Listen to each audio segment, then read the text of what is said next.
Sure. about yourself?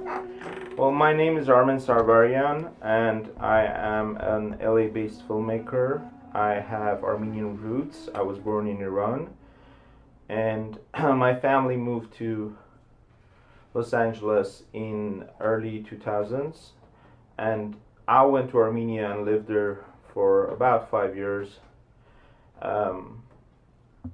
And then I moved to US because of the economic situation in Armenia. I went to film school here and I started running my own business. I've been traveling to Armenia every once in a while, but I really had the ambition of moving there entirely, like with my family.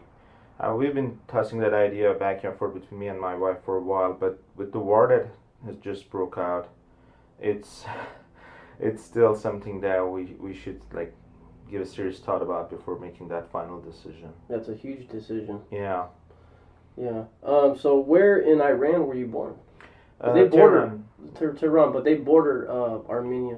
Yeah. Right? Yeah. Iran is bordering Armenia in the north of Iran, and the capital is called Tehran, which is one of the most populous cities of the Middle East. I believe it's about 14 million people right now living in Tehran only. Wow. So it's a huge city and has a small Armenian population. It had a bigger Armenian population, but yeah, people started moving to US and Armenia after the Iranian Revolution, which took place about 40 years ago. The Islamic Revolution, they so call. So yeah, afterwards, like a lot of our friends and family started moving out.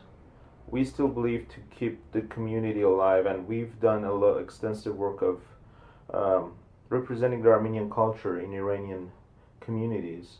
But at this point, it's kind of really hard and tough to stay there because of both economic sanctions that are imposed on Iran and because of the... And who's imposing those sanctions? Mostly it's U.S. government. Really? So European Union, U.S. government. It's coming from the West, so yeah. I would say it's mostly coming from the American government. And right now, I guess today, they said something about another ceasefire that starts at 8 a.m. tomorrow morning. That was, I guess, brokered by the U.S., Armenia, and Azerbaijan. Oh, you're talking about Armenian? Yeah, right now, yeah. And then, but see, my experience with ceasefires, it doesn't really cease. It just calms down. What groups do you know, humanitarian groups, are out there documenting any of this? Are they able to get into Armenia to document the heavy ballistic bombardments that have been going back and forth? Because that's really unique modern warfare, modern ballistic raining down on each other. There is, and it's a quite different technologies confrontation, because while the Azerbaijani side is using all these new technologies and the modern warfare, the Armenian side is kind of stuck in the early 2000s. Well, as far as I know, for the first 20 days of the war, there were no foreign journalists allowed in the Azerbaijani side. But Armenia opened its borders from the day one for monitoring. There were independent journalists from all European countries as well as Eurasian communities. But beside that, there's some like watches, like Genocide Watch, and there's some certain I would say institutions that are monitoring the situation. But just like you said, I don't really believe that there is going to be a ceasefire at this point.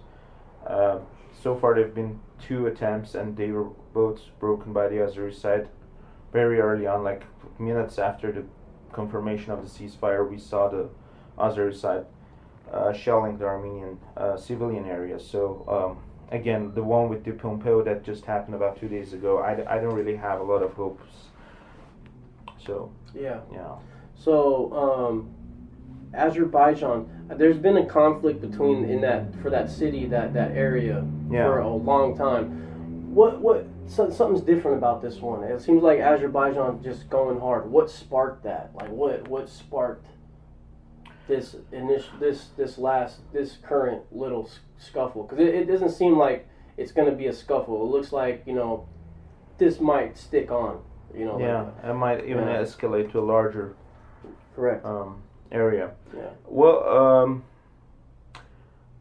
what sparked the war is basically the same old issue that we've been having for the past 30 years, and I would say even way further back in the history. It's about this enclave called Karabakh or Artsakh that is a land which is populated predominantly by Armenians, by ethnic Armenians and the indigenous Armenian people, but according to UN resolutions that were confirmed in the middle of 90s, let's say 94, it is a part of the Azeri land.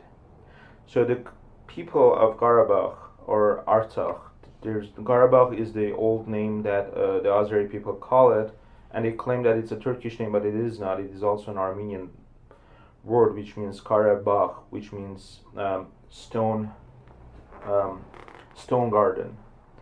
It's made of Armenian words. There are a lot of similarities between the two cultures.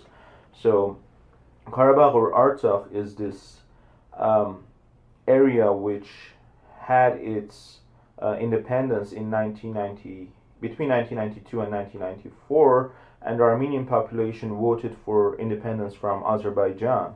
And the Azeri side didn't like it. They sent soldiers and army to kind of control the area. There was fight and there was mass killings of Armenian population. So after that, when the Armenian side realized that there is no way to control the atrocities, they decided to send army to kind of guard the people. But that was a very close contact. So in order to kind of push the enemy away, to avoid all these shellings and sudden attacks, they took a little bit more of the land in order to give a kind of a buffer zone. Yeah. And that buffer zone is actually the sides of the Artsakh, and the front side and the back side is still considered Azeri. Some of the Azeri states are involved in that area. So basically we're talking about when the Azeri side claims that some of its land is occupied, in a way, according to some resolutions, it is true, but that is the only way to guarantee the safety of the people, because otherwise they're within the shelling distance of the Azeri sides, and they never stopped shelling. So that's the only way to control and guarantee the safety of the people, because those people who live there, they're civilians, there's schools, there are kids, there are hospitals, and they never stopped shelling. So the only way to guarantee this was to take those lands and wait for peaceful resolutions, which never happened because Aliyev is not interested in. I believe he's not interested for compromise. He was waiting. Is that the Prime Minister of Azerbaijan? I think he's the president. The president. Yeah. Okay, president and stuff. Yeah, I'm not too familiar with Azerbaijan, their culture and their way of life. I know that they kind of connect a lot with Turkey. Yeah. Turkish. Even I think the language kind of sounds. So they have that old. They have that flow. It is Turkish. Yeah. It is very similar. Yeah. Even the northern part of Iran, where I lived, there is a huge Turkish population. So, actually, it's interesting that you brought that up, because one of the main issues that right now it's a dire situation for Armenia is because of the fact that the Turkish side is not only provoking and supporting the Azeri side, it is the main instigator of the war, in my opinion, because they financed the Azeri side, they kind of backed them up, and this is the most important part, they are the continuation of the government of the Ottoman Empire that started the Armenian genocide in 1915. And with the way they are expanding all across Europe and the Mediterranean and through Caucasus right now, the shadow of genocide is coming back, because in order to establish the Great Pan-Turkism plan, they need to get rid of Armenia. Because if you look at the map, starting from east of Turkey all the way to Turkmenia, this is all the Turkish populations right next to each other. And they had this dream for quite some time, since the early 90s, when the Grey Wolves took over, when the Young Turks took over. their promise, their ideal was to establish the pro-Turkish governments all across this path. But the only problem is a Christian nation called Armenia, which is right in the middle. It's a small nation, but it's very resilient towards any foreign involvement. They are technically the only Christian nation in that path. Everybody else is either Muslim, is either Shia or Sunni, but they are mostly Turkish populations. Even North of Iran is quite, they are Turkish all the way to the capital. There are 30 million Turkish population in the north of Iran, northwest of Iran. So when you look at the map and you're looking at the Turkish population, there are over 200, 300 million Turks in that area, which spreads all the way to Turkmenistan.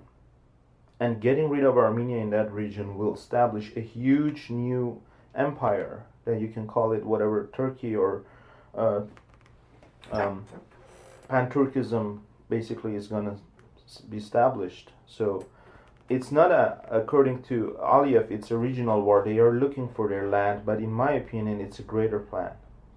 It's a huge project that Erdogan is behind it. Oh, Erdogan, well, he's not just pushing on you guys. Now he's been, kind of pushing on Greece too, which is, he does. Woo, yeah. That's for a lot of people in the Western world, that's a huge boundary that I think a lot of people who just think as Turkey as a NATO member don't really understand the details and what's going on outside. Once they kind of hear, like, what do you mean they're messing with Greece? Greece is a NATO ally. Yeah. And they're a NATO ally. Why are they creeping on Cyprus and all these places, like True. They're trying to, they're just, something, that makes a lot of sense because they obviously are they have an agenda. Erdogan has an agenda, and he's been pushing that for these last 6 years. Even more. I mean, yeah, more. Oh, way more, way longer. This is just how long I've been, studying, and it goes back, and they're dangerous. They're hot. They're a hothead in the world right now. Erdogan and what they did in Rojava and in Syria. With the backing of the Turkish-backed, who was actually, I've seen combat videos of them in Armenia or fighting in the conflict.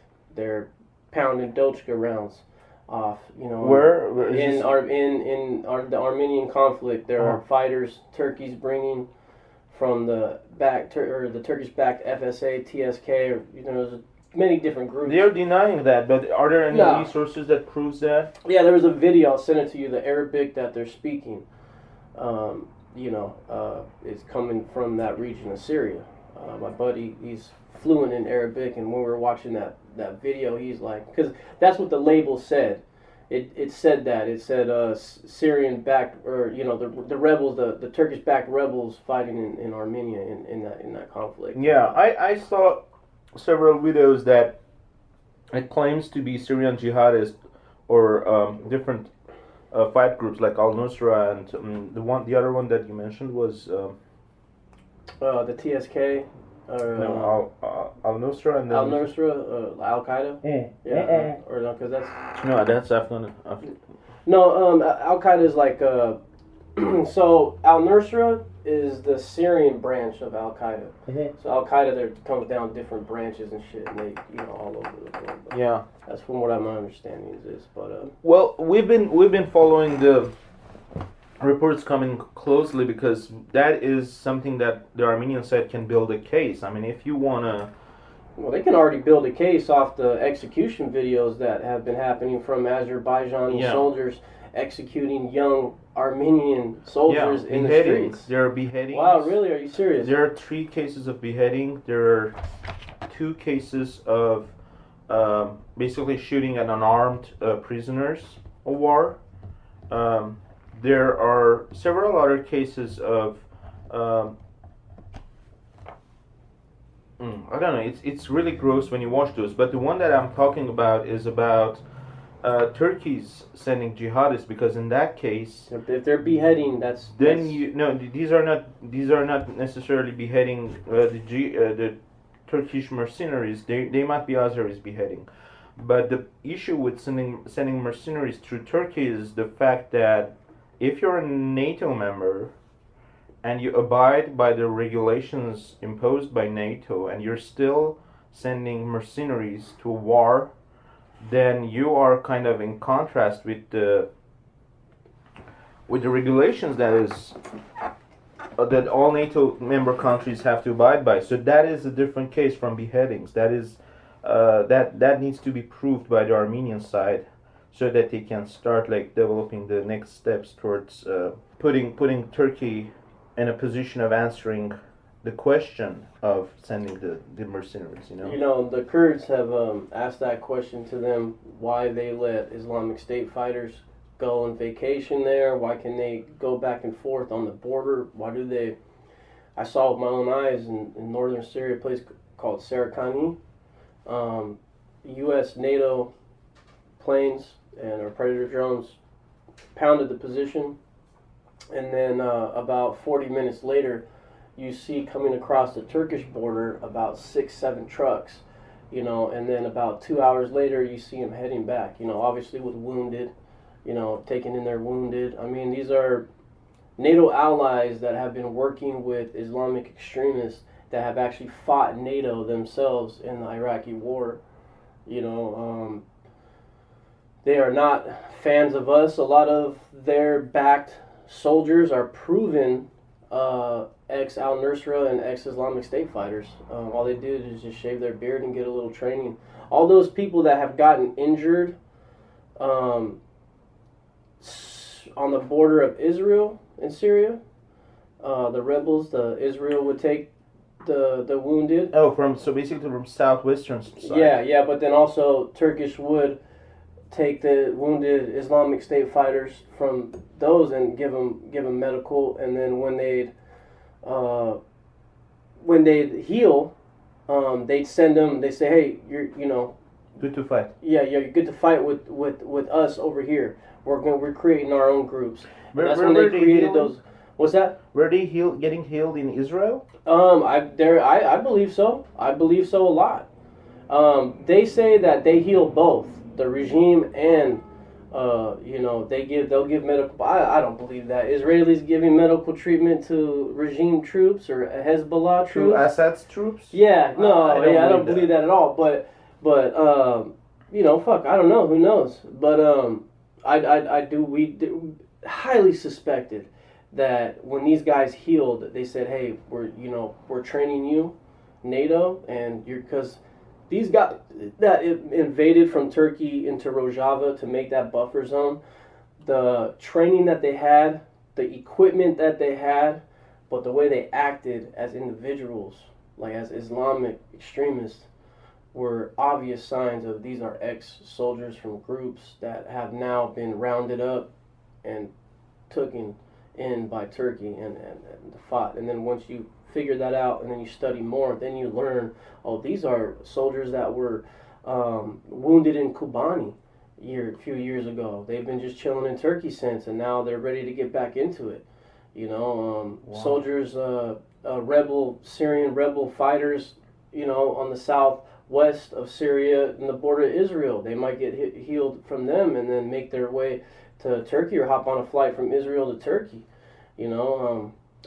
Israel gives a lot of weaponry to Azerbaijan. Yeah, they do. That's one of the issues that we have, is the fact that Israeli government being fully supportive of Azerbaijan, I would say, and the fact that like both nations, both Israel and Armenia, have suffered genocide, begs the question that how can a government who is itself a victim of such a horrendous act in history is kind of helping the Turks? Because right now, again, going back to the original concept of pan-Turkist idea, this is a larger scale. This is not a grab of land. This is more about erasing and eradicating the Armenian ethnicity from that area entirely. Yeah. And what Israel is doing is in favor of that idea, which is really strange. I mean, it's not strange because Israel is also one of those rare countries that still haven't acknowledged the Armenian genocide. I mean, you look at the map of the developed countries, and Israel is one of those rare ones. Like most of the Europe, especially when the 100-year anniversary took place, a lot of new countries were added to that list of countries which acknowledge genocide. And the fact that Israel hasn't ever acknowledged it and right now is on this against the Armenian people, that begs a lot of questions. Like, why would they? I'll tell you right now, some grandfathers there would be spinning in their grave, understanding like, hey, us as Jewish people, we're almost wiped clean, from Hitler, from some Nazi, agenda, and now to not recognize your guys' explain a little bit more for people who don't understand or know about the Armenian genocide group. Give it brief. The Armenian genocide is a series of attempts of ethnic cleansing of Armenian population in Anatolia, which was a part of the Ottoman Empire. We're talking about an area in the east of Turkey and west of Armenia, which was populated by Greeks, Syrians, Armenians, and people of Turkish descent. And during this First World War, there were battles going on all across the Ottoman Empire map. So one of the regions that they decided to get rid of the ethnic groups was east of Turkey. So they started ethnic cleansing, and they killed a lot of people on the spot, but they also sent a lot of them towards south, where modern day Syria is, through a desert called Deir Zor, which I believe you would be familiar with.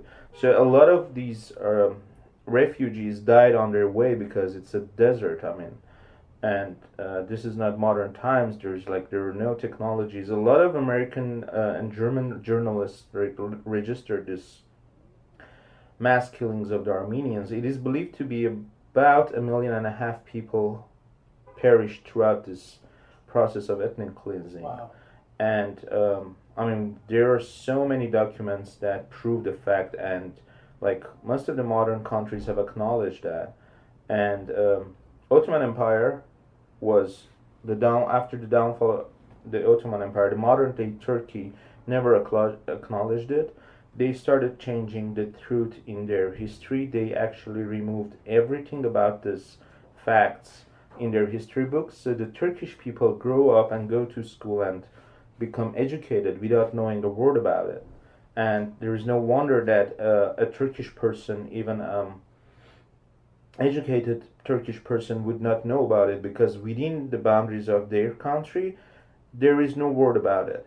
But for the Israeli people, for the Jewish state to not acknowledge it, it's a whole different thing. Because any resource, you can, starting from Wikipedia all the way to the Museum of Genocide in Armenia or anywhere else in the modern world, when you look at the literature about the genocide, it is a clearly approved scenario. There's no other option for an educated person to deny it. And again, like British, the UK, the government of UK, and the Israelis are one of those. The UK. Yeah. Really? Yeah. I mean, US still hasn't acknowledged it, but last week they changed the term in the Library of Congress to genocide. I learned about that as a kid though. That was the Armenian genocide was I'm pretty sure I remember hearing about that in my history class. Like my teacher saying, hey, in this in World War One, when we're learning about World War One, that was also brought up. Like, wow, people. I guess it's something that people are just fucking around on. You know what I mean? Like that's true. Yeah, they don't want to. They don't. I guess it's their own personal beliefs and maybe who they support, and they don't want to believe it. They don't want to acknowledge it. Well, it's a big issue because it's something that through which the Turkey's government can be put pressure on. Yeah. Like what? But this is. I mean, the world of politics. It is technically a button. So if U.S. wants to push certain policies on the Turkish government, they will start like, hey, if you don't do this, we're gonna recognize the genocide. You know. Okay. They're using it as a push button. Yeah. Well. Okay. What do you think about that, though? What do you think about? How do you feel about that? I mean, it's something to throw at them. You know what I mean? Like, hey, you know. You know, I personally don't care about foreign governments acknowledging or not acknowledging. I believe that it's important for the Turkish people to understand the history well, because whatever the politicians are doing is for their own personal agendas, but it's important for people to come together, because at the end of the day, Armenia is a land that it's not an apartment that you live in and you don't get along with your neighbors, so you have to move out. It's a piece of land, and you have to get a common understanding with your neighbors. Even the Azeri side, even the Turkish side, which are currently the bitter enemies of Armenia, at some point there has to be a common understanding established, and for that the Turkish population needs to know, acknowledge, and they have to pass that course in their history. They can't hide it forever. Yeah. So for Americans to recognize it, or for the Jewish state to recognize it, or for the UK to recognize it, doesn't change the fact between Armenia and Turkey. It is important for those two nations to understand, accept, and reconcile. That is the main thing that will change anything. If, let's say, the entire world accepts it, but Erdogan's government doesn't, being a powerful bully, it's still not going to change much, because the worst case scenario is that they're going to put more sanctions, or they're going to pressure them. But if they are a powerful government, which they are right now, I mean, despite the extreme decrease of lira, the Turkish money, yeah, you still have to agree that Turkish is becoming a superpower in the region. They're making everywhere. Moves, man. They're making moves, and they're aggressive. They're aggressive. They're making moves, but at the same time, there is, I believe, an educated and intellectual community living in Istanbul, in Ankara. These people are not gonna. Yeah. These people are not going to put up with Erdogan. Oh, absolutely. Forever, you know, like. Well, there was that coup that they tried to do, and that coup was one, but they suspended that one. But I don't know how further they're going to go. Like being a filmmaker, like for me, I've studied Turkish cinema to a degree that I understand. There's so many people living in that country that are really human. They're like intellectuals, and they're good people. Yeah, we used to watch on the border of Sarıkani. They used to have the cable, and Turkey's right there. We'd watch the movies on there, and it's like the 70s, the film, but for that time in that place, that's awesome. It was entertaining. Yeah. I didn't fucking understand a goddamn word of it, but it was something to watch. Hard, yeah.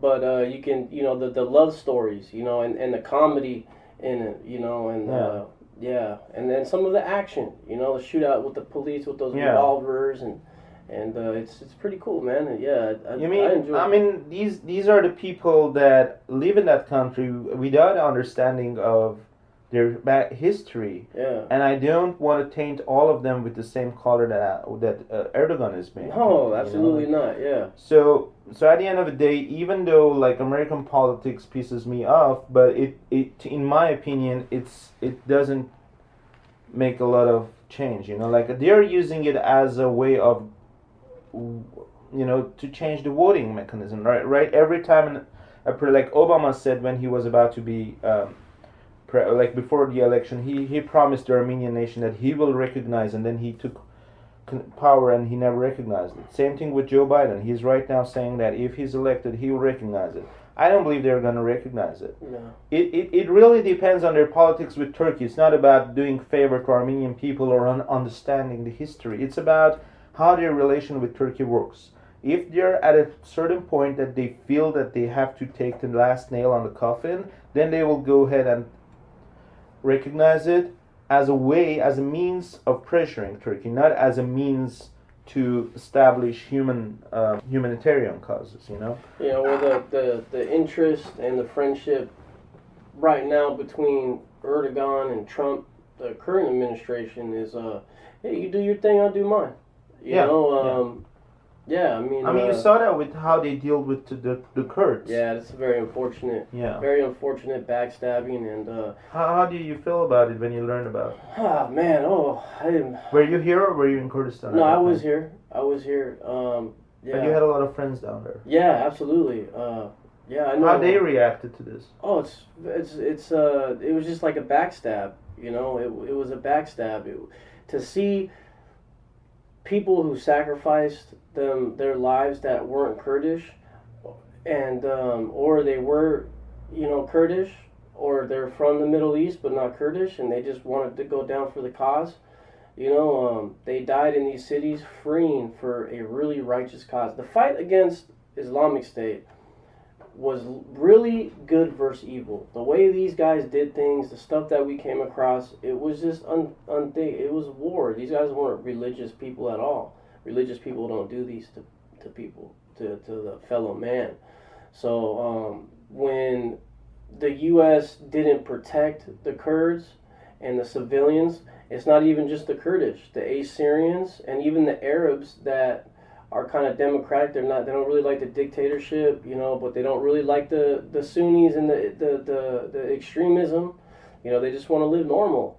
Those were the ones who were really infected, and so when the Turkish made that buffer zone and they pushed, every day was just gut-wrenching because that bad things are happening. There was a politician, a female politician, was dragged out of her vehicle and executed on camera. No. Wow. Yeah, and like a Kurdish, Syrian or Kurdish? Kurdish female politician. I'll have to check up her name. I forget her name. But yeah, she was on video dragged. And her driver was also executed. A lot of executions. That's these guys, but they're wearing professional equipment, all same uniform.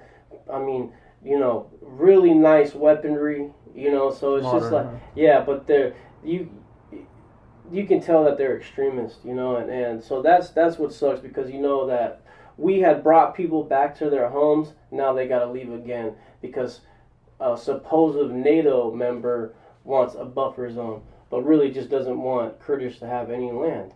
And that reminds me of the Armenian people right now. Like we're talking about whether we're using the recognition of a genocide to play politics. If we recognize it or not, it doesn't take away the fact that it happened. Then what really is just unfortunate is that who loses is the Armenian people. Yeah. It's not fucking the politicians. It's not Obama or it's not Biden giving promises or even Trump giving promises. It's nobody. It's not going to take away the fact that right now Armenian people are victims of a crime. I feel like it's a crime. Yeah. What Azerbaijan is doing and what Turkey's been doing. But I think if they can push with Greece, but if they ever try to make a move on Greece or support anybody else to attack Greece, just like they're doing with Armenia right now, they're supporting Azerbaijan, giving them money, giving them whatever they need. If they were to do that in Greece, all bets are off. Well, that's the thing because in case of Greece, first of all, they call it the cradle of civilization. Yeah. So the entire world knows about Greece, and it being located in the south of Europe and being a part of NATO changes the dynamics of the game. But in Armenia's case, first of all, Armenia is a smaller nation. It doesn't have a rich resource. It's free of resources. Technically, there is no gas, there is no oil, nothing in there. So nothing to attract the. Why are you guys fucking with me? Yeah. Why? Yeah. And the issue is that it doesn't have any means to kind of bribe the politicians. Versus the Azeri side has the oil. They bought all the journalists. They bought all the politicians. And if you look at the news outlets in the past 2 weeks, 3 weeks, especially after the first ceasefire that was done in Moscow by Lavrov, the news faded away. We don't see anything. If you look at check CNN, check Fox News, check RT, Al Jazeera. Al Jazeera is actually the one resource that is doing like every 2 or 3 days there is something about Karabakh in its main page. But rest of the news outlets, like especially the English-speaking ones, BBC, CNN, Fox News, these main news agencies, they are not covering Karabakh at all. And this is the case that on daily basis, at least 100, 250, 200 people are dying on daily basis. Okay? So if we have such a huge crisis in one of the most destabilized regions of the world and you're not covering anything about it, there should be something behind it. Well, how come you're not, or how come your politicians are not talking about it? I mean, if something happened in Nigeria and or in Afghanistan recently, and there were 3 or 4 people shot dead, and there was suddenly a huge news coverage of that. How come that there is nobody paying attention to a civilian crisis? People are being died. People die on both sides. I'm not saying that this is an attack on the Armenian side only. Civilians are dying on both sides. Armenia being a poor nation and having no resources why is it such a hot... Yeah, there's no resources there. There's no oil. Why do they want to do this? Why are they sweating you guys, man? That's the great pan-Turkish idea. I believe. I mean, there are several things in play. One thing is that the Azeri side spends so much money to get all these new weaponaries. They received the promises from Erdogan and Netanyahu to be fully supported in this war. They did a test the water. In 2016, there was a 4-day war. Armenia kind of responded appropriately to that one. So they kind of get a basic understanding of how it's going to work out when it's a full-scale war. And then, in the best time in terms of political calendar, right where the COVID is hitting the entire world, and right before the U.S. elections, which is the biggest thing and the biggest topic of the day, they hit the war bottom. Their timing is perfect for them, and worst timing for us, because there's technically no way to get into the mainstream, and that's what's killing the people right now. Yeah, absolutely. So now Armenia declared its independence from Russia in 92? Yeah. Is that what happened? Yeah, earlier. I think that's Artsakh in 92. Okay. So, was there aggression from Azerbaijan and Turkey before that? There was a little bit, but would they ever make any moves, or would they be worried about retaliation from Russia? Because they're the Soviet. Are you talking about Armenia or the region that is right now? Armenia in general. Armenia in general, during the Soviet era, there were no major problems between Armenia and Azerbaijan because they were kind of merged as a part of the Soviet, and they were actually living peacefully. There were interracial marriages between not very common because of the religious. But it was issues. there. It was there. But there were pop singers that are one is Armenian and their song is in Turkish, and the vice versa. There were a lot of cultural similarities starting from food to music, so there were kind of a homogeneous Armenian nation was kind of they were good neighbors, let's put it in that way. But after the Glasnost, the Perestroika, when the Soviet dissolved, issues started rising. Armenia by itself was not under attack at that time because Turkey had a different politics. At that time, Turkey on a large-scale politics was looking towards getting a EU member. They were not having the same expansionist ideas that right now Erdogan is pursuing. There was a different agenda on the table at that time, and being a cultured, civilized Turkey was important. The image was important. So they went as far as establishing relationships with Armenia in the early 2000s. There was this thing called football politics or soccer. Because I think I've heard what you're saying. Because European games, soccer games are really important to populations of European countries. So every once in a while, there are these tournaments when they start. Like teams are distributed in smaller groups. And one time, Armenia and Turkey were in the same groups, and that initiated the beginning of the talks that could lead to opening the border and establishing like economical relationships and everything. So the Turkish prime minister came to Armenia.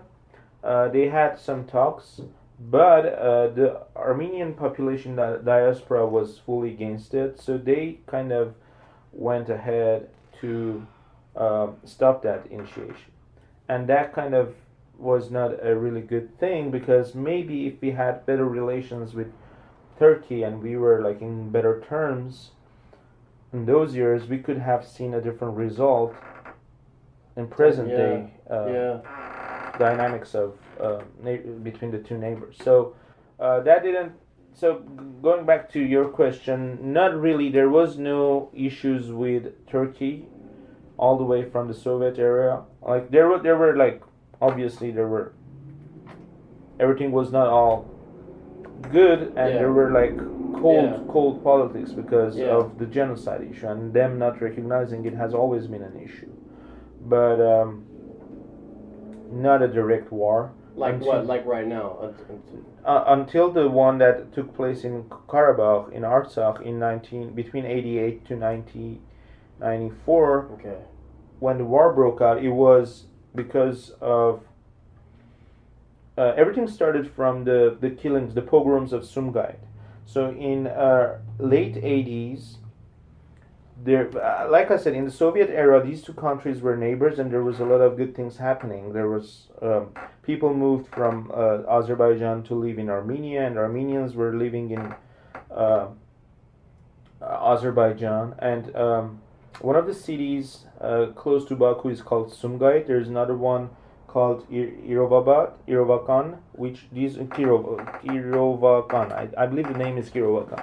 So these are Azeri cities that were predominantly populated with Armenians, and Armenians were like good businessmen. So they, throughout the years, they started building better homes, better lifestyles, and this was not making the Azeris of that area happy.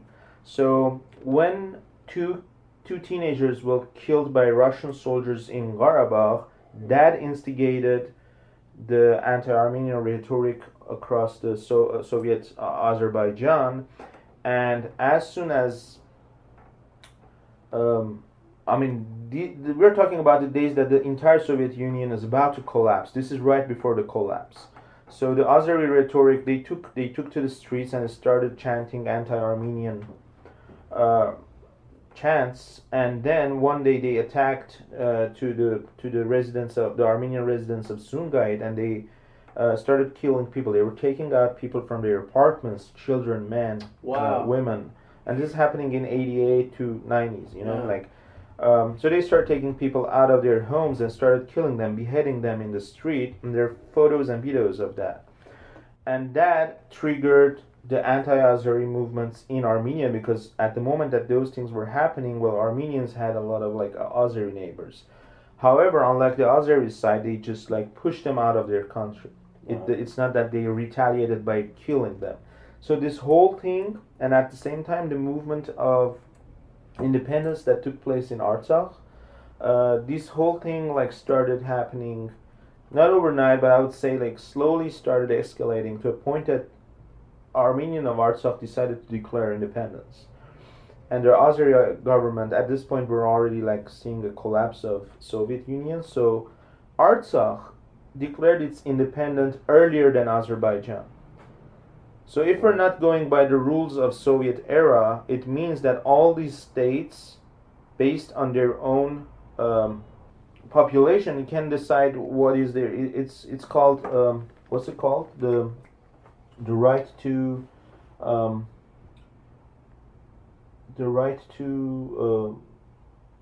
my god, I forgot the word. It's basically when you wanna announce your independence. Like your declaration? Yeah, but there's a word for it called the right to self-determination. Self-determination. So the population of Artsakh decided for self-determination because there was 94 point, I don't know, 94. And that was controversial right there when they wanted that. People. Well, I mean, if there is no Soviet Union anymore and Armenia and Azerbaijan can declare independence, then why cannot the people of I mean, it would have been maybe it would have been the wise thing for Artsakh to kind of join Armenia. But because of the distance and because of the areas that belong to Azerbaijan, that kind of was. Which is, if you look at it from a picture, if anybody's listening to this, if you look at that from a map, it's in a very funky place, right? It is. Yeah, that's what you can understand. When you see that, you can say, damn, you're right, man. They're going to have problems, and they've had problems about this for a long time. Actually, let's put it this way. If somebody comes out of the door with no understanding of the history and looks at the map and sees a piece of land located in another country, they would say, of course this is not Armenia's land. Because on the paper, on the map, an enclave in another country, like... Yeah, it's you have to look into it. You have to look into it. Yeah. You know, and it's a matter of jurisprudence, because Armenians, if all was good, and if the Azeri government and the Azeri state, and we're not talking about Switzerland here. We're talking about a government that is clear dictatorship. These are not democratic elections in Azerbaijan. The president of Azerbaijan is the son of the previous president. Wow. This is not a European modern day country with its history of democracy. Armenia has changed 4 presidents. The last one, Pashinyan, was voted prime minister by the popular vote after an uprising.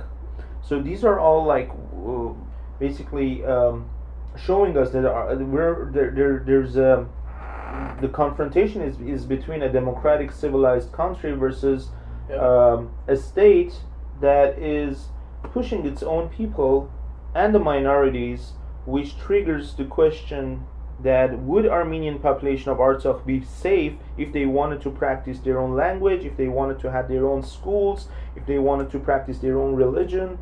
Right now they're hitting the Armenian churches. 2 of the churches have nearly collapsed because of the recent shellings. Yeah. So how can a country like Azerbaijan, who's shelling the civilian population, be nice to them if they were a part of Azerbaijan? Well, they wouldn't. They'd be second-class citizens. Exactly. In their own country. I mean, second-class citizens is I mean, that's actually not as bad as what really happened to them in Sumgay. Yeah. Ooh. We're talking about like mass killings of people in Sumgay. Massacres, man. Yeah, massacres of Armenian population. How do you spell that? Sumgait. S-U-M. Sumgait. Guy, G-A-Y-I-T. And then, in response to Sumgait, the Azerbaijani side is bringing the Khojali massacres, which Khojali massacres were much smaller in number. I still like those photos that I've seen of Khojali. Those are horrific photos. No sane human can deny the atrocities in Khojali, which is the Azeri population being massacred.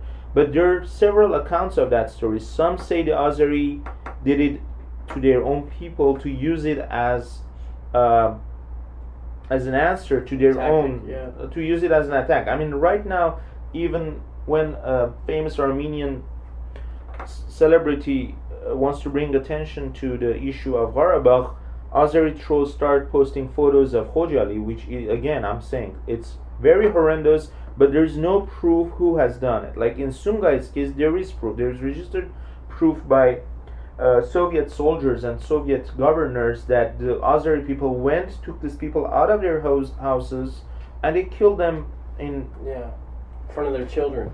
Yeah, that's horrible. And let's also not forget that the Azeri intellectuals have also acknowledged that. There is a book called I think it's called I forgot the name of the book, but there is this Azeri intellectual who was very famous or very well known in Baku, who wrote about those atrocities, and then he was suddenly like attacked by the Azeri people for bringing up the truth.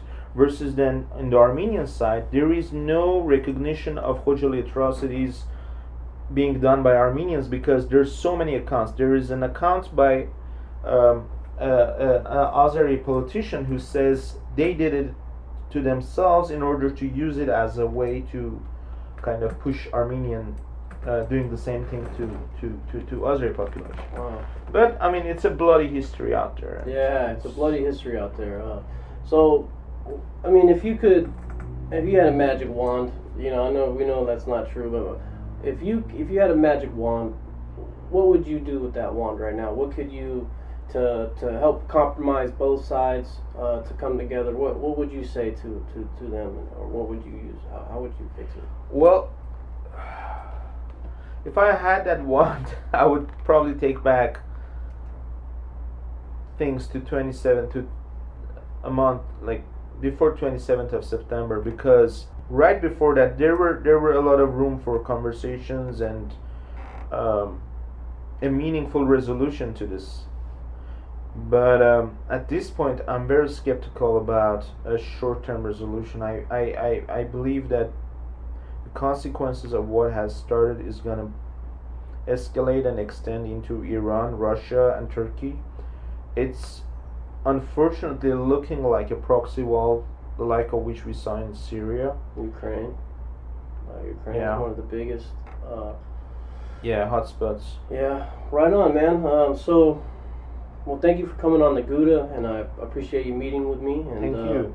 I learned a lot. Man, I really I learned a lot in that, and I know whoever's listening to this learned a lot too. And we're all here in solidarity. There's a lot of people that I've seen online and just giving our support to Armenians in Armenia right now. And I see online that whole country rallying together to help. I see these young soldiers, and they're on the front lines, and they're very young, so and the Predator drones are flying over them, and it breaks my heart. But we're here, man, and we're going to keep giving up updates, and hopefully we'll have you back on sometime soon. I'd be happy. And as a filmmaker, if somebody was interested in any of your work, where could they find some of that?